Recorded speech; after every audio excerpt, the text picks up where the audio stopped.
Have you ever wondered what truly passive gameplay really feels like within World of Tanks console? Today's video is going to showcase,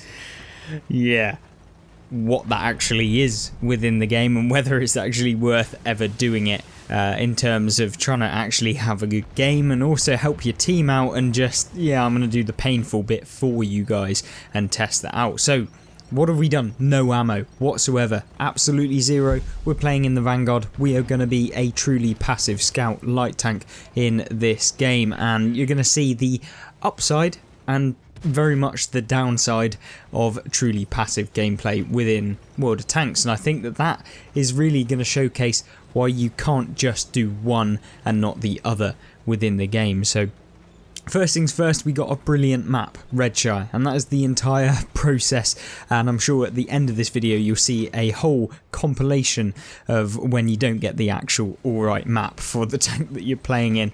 I'm going to put in a nice little couple of clips of what actually happens, but you can see here we've taken a pretty decent position at the beginning of the game, and this is something I always love doing because essentially you can get that early damage off without being able to basically get detected, and also it means that a lot of the team will be spotted when they cross, and you can see here the Tiger 2 here, and we're able to consistently spot for our team. And what you see me doing now is, because it's kind of got stale, some of our team are already spotting for ourselves, and so I'm not necessarily getting any more spotting damage. So let's push up and see if we can spot any of those up on the hill area, which we do manage to do, and it yields us a little bit of extra assistance damage. And this is where kind of being the true light tank and spotting tank within your team can really benefit you. And we've picked up 1800 damage, I should say, assistance, because we're never going to be able to get any damage with the Vanguard. You can't even ram people for any damage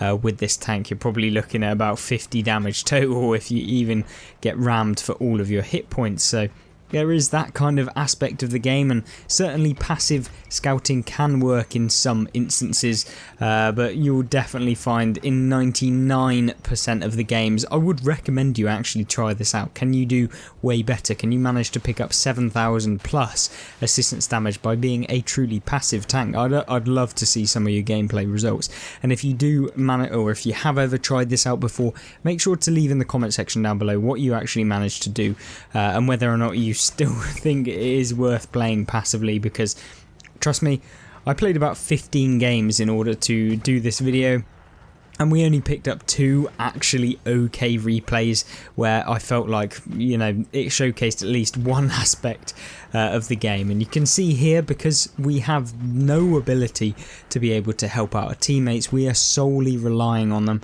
And when you can't even support yourself, let alone your team, by actual taking out tanks and stopping opponents that may be doing silly things, and that happens a lot on World of Tanks console, it really can negatively impact your team, even though you might be the one spotting for your team and you might be able to get a little bit of assistance damage. Is it really worth losing the potential to do any damage in the majority of situations? And of course, like everything, in moderation, if you do that, you can have decent results. And you're seeing right here the problem with, I guess, if we don't commit, it probably wouldn't have been a great result anyway, but we might have been able to get a little bit more damage. But unfortunately for our team, it's just crumpling 13-4. And I'm not going to lie, in the majority of my games, I never really see results where it feels like it's just a complete whitewash. I'm not going to beat around the bush. It literally is something I don't really ever see within the games that I'm playing. I know a lot of you say you come up in these 15-1s, but usually it's because I typically am on the 15-1 side. I don't know, I'm not trying to be like cocky or anything, but I just don't typically get this. But certainly when I was playing these games, I felt it a lot, and I guess that when I'm in this sort of game, the only damage I can actually do, I could have taken out this Vanguard, and then I might have been able to clip the ISU after reloading. But when you don't have that ability, the max damage I can really hope for now and trying to salvage from this game is, a couple of 100 hit points from maybe ramming something at full speed and hoping that the tank I'm ramming is a light tank. Well, Yeah, not particularly very fun, and you can see, you know, I'm fed up. Might as well just ram the LT-432, to be honest. And yeah, we lose all of our hit points, but we did pick up 3,207 assistance damage, which was probably the best game. And one thing I want to note with doing this is that I can have games where I'm just firing and dealing way more assistance damage. It's because you survive and you're actually impacting the game to progress it, and therefore you can be aggressive with your spotting and do all of that because you are the one leading the front forward. Whereas when you are being completely passive, you might think that you're going to be able to get more spotting damage because that is your entire focus when you do something like this. But 9 times out of 10, it just isn't the case, and you can see here, it definitely wasn't the case to win us the game. After many more games of just trying to get good gameplay, you know, this really was supposed to be one of those videos where I'm trying to showcase, you know, sometimes you can play alternatively, but I do want to really put a massive kind of block. I would never recommend doing this. This just is completely kind of outrageous. There's no point. You might as well just load some rounds in your tank, but it definitely is it's interesting to challenge yourself and hope that somehow, even without having rounds, you can impact your team and feel like you're doing something. But 99.99999% of the time, it doesn't really matter how much you can spot, because often you're very limited by what your team can actually do, even when you're spotting, because yeah. And it often depends on the map, so yeah, you could be doing this, trying to get a really good spotting damage game, but if you're getting Himmelsdorf all of the time, it doesn't really matter at all, and often then you'll just be significantly hindering your team rather than trying to actually help them, and that is what you probably don't want when you're trying to be the spotter of your team and really be a support tank. Obviously you see here taking a nice position, and this is actually a good idea to showcase a position because at least we can take one thing out of this learning experience, which is this position right here. And you can do this in many of your light tanks if you've got good camo, and of course it relies on you having very good camo. You're going to want advanced concealment, advanced optics, you're going to want all of the camo perks, and you can just sit in one of these bushes and just basically spot this mid-ridge. You saw us spot the artillery and of course getting assistance damage on the M41 Bulldog there. And from this sort of area, when the team on the enemy side have moved down to towards the south, we can be super aggressive and we can move over to this area. And because basically there's only one light tank who's spotted down in that south corner, we can actually move through the middle of the map pretty confidently to kind of hope that there's no one really left alive over here, and if there is, you know, we've got plenty of team support that may be able to get a couple of shots. As you're seeing us spotting someone there, we managed to pick up another 1,100 hit points worth of assistance damage as we moved up into this position.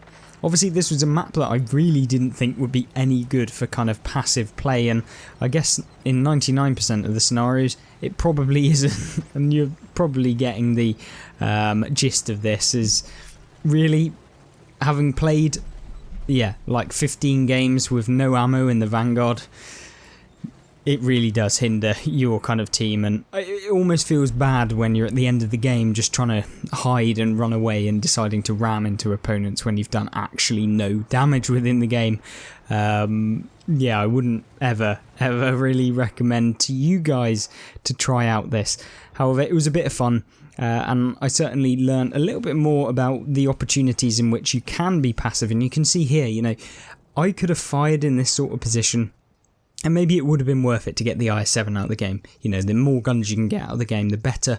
But once I'd taken out the IS-7, I could have returned to this position and just sat there, because there's no point in me clipping the WZ, because by that point he's then going to realise he's just going to YOLO me, or he's just going to sit on the corner, and then we're not going to really have much going on. And so there's no real point in me firing at this kind of time within the game. So this is the sort of gameplay you'd be seeing if you were to play like this, and so yeah, I can see why a lot of people don't want to actually do. So yeah, I'm not particularly too fussed. Of course, what I want to see in your responses in the comment section down below is do you prefer active or passive scouting, where you're really being the spotter, where you're trying to get as much assistance damage, or are you more interested in being the damage dealing aggressive light tank, where you're just circle strafing a lot of the enemy tanks and doing it that way? I personally myself would much rather be the aggressive one. It feels like you're impacting the team, even if you're not that much. And yeah, I think you can have much better results. And often, because World of Tanks console doesn't really need any help with the spotting, a lot of the medium tanks pretty much have the view range of light tanks. The spotting mechanics in console are just nowhere near as good. There's nowhere near as many bushes, which means that you can't use them that effectively. You can't really sneak up on that many people. And if you're trying to do it like you can on PC, there's just no real competition. You're never going to be able to do it as good as you can on that game. And so, yeah, you have situations like this where I could have taken out the Super Conqueror, I would have gone up behind the WZ, my teammate probably wouldn't have lost as much health. And so you've got all of this going on.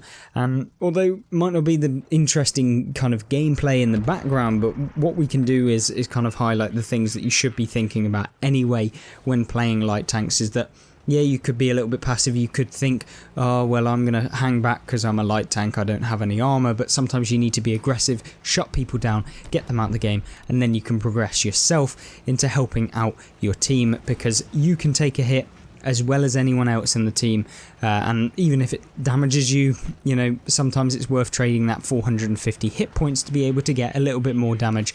And so that is where I think a lot of people go wrong with their light tanks. Sometimes you want to basically use your hit points where you need it. I'm not saying that you should be doing that early on in the game, but the later on you do that, and that can really benefit you, because especially when you're an auto-loading tank like the Vanguard, for example, if you catch someone out at the end of the game, they're never going to be able to one-shot you unless they're like a Jaegeru or a FE215B183 or FE4005. But that means that, you know, what you can do, take a hit and then deal all of your damage, and often, because it's the end of the game, the opponents you're going to be facing won't have as many hit points as they would have at the beginning of the game, so it's always more worth it to do it towards the end.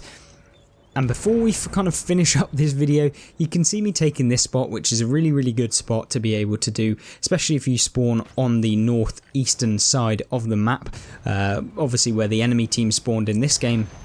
Then yeah, you would have been able to have quite a nice impact and get some good vision. I'm not saying it works every time, obviously it depends on how many people come over here, but if you're quick enough out of the gates to be able to get to that position before the enemy team advance, then it's all good. And at this point in the game, I'm not going to give any more of my hit points to anyone else, and yeah, we decide to hit the drink, so to say. And there we go, 2,900 assistance damage. No possibility of ever getting any damage within that game, because all of the opponents weigh way more than me. And so, yeah, disgusting. Obviously, picking up 38,000 silver for literally no damage. What do you make of that? Obviously, very short video today, quick and to the point, showcasing why you should never play passive gameplay, or at least truly passive gameplay within World of Tanks. Of course, check out any of the spotting guides as to how you can actually use spotting really well on screen right now. And of course, check out some of the gameplay and news videos for World of Tanks console Modern Armour on screen as well. Thank you very much for watching. Comment down below, and I hope to see your responses there, and I hope to see you in the next video. Goodbye.